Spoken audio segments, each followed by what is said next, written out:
I was just watching the McGregor and Mayweather press conference, man. You do something with that flag, I'll fuck you up. And I ain't never been beat. Let me show you motherfuckers what $100 million fighter look like. Still got $100 million and they ain't never touched this shit. What do you think about that? I hope it's exciting and worth everybody's money because definitely has a possibilities of ending in just a couple of seconds, you know. I don't think it's gonna be worth the money, man. I think the excitement is gonna be there, but once the fight starts, I mean, I don't know. I don't think it's gonna be too much an excitement. It's that old argument, you know, could Bruce Lee beat Muhammad Ali, you know, that whole thing, but McGregor's weapons are being taken away, and of course, you know, he's bigger, he can hit hard, all that, but you know, Mayweather's been punched at some of the best in the world, and none of them have been able to hit something on him. So yeah, I don't know. Makes for a good talk, I guess. Do you think Mayweather deserves to be called the best of all time? I know obviously Muhammad Ali is considered to be the best, but you can't say the best in the world. I mean, not for me, because that means he was better than any other weight class or person of that era. I can't see that physically.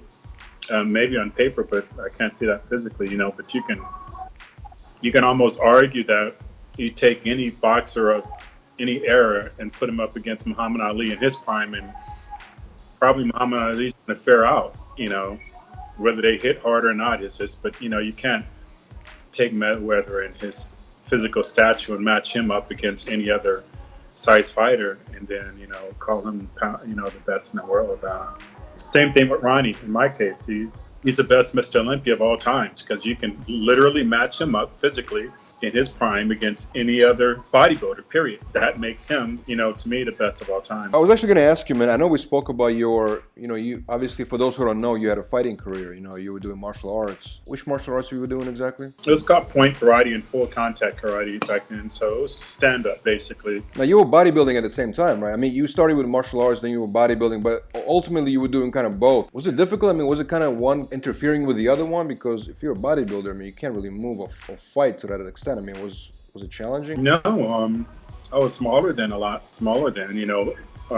People would always make their jokes about how muscular I was as a fighter, but I would go and you know, where I worked out at, do my 2-hour workout or whatever hour workout in bodybuilding, and then train for another 3 or 4 hours fighting and stretching stuff. So no, it didn't. Actually complemented, you know, they both complemented each other. It gave me an extreme punching and kicking power. Usually you don't see, like, you know, the MMA guys or the fighters to be really muscularly defined. I mean, they lean, you know what I'm saying? They have to make the weight. Obviously, they're very strong, but you don't see them with defined muscles like bodybuilders, right? I mean, it's for a reason, obviously, because it's more functional. Yeah. That's why I'm asking if it was like an interference to the fighting. No, it wasn't for me. I had a lot of endurance because we used to do it back then. We called it round robins, where I would stand in the middle of a circle and it'd be 11 guys. I'd have to fight each one for 3 minutes. So each one of those guys are fresh when they came out and fought me.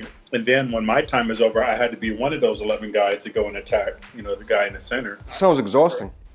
Man, I loved it then. God, it's nothing like fighting. Man, I mean, everything that I've done in bodybuilding is trampled by the short time that I had in martial arts and just fighting, and just I just loved it. I loved the challenge. I loved the hard training. I always, you know, had arguments with my trainer. He'd always say, you know, flex you. Well, back then I wasn't called flex. I was called bedrock. He'd be like, you know, rock, you can't throw every punch and every kick with all your energy.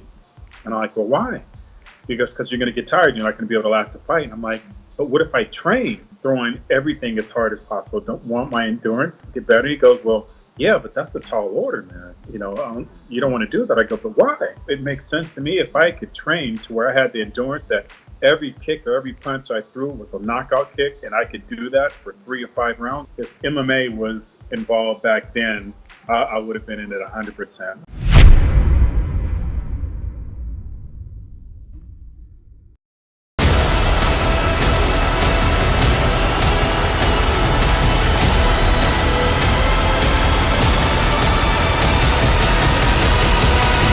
Generation Iron 2.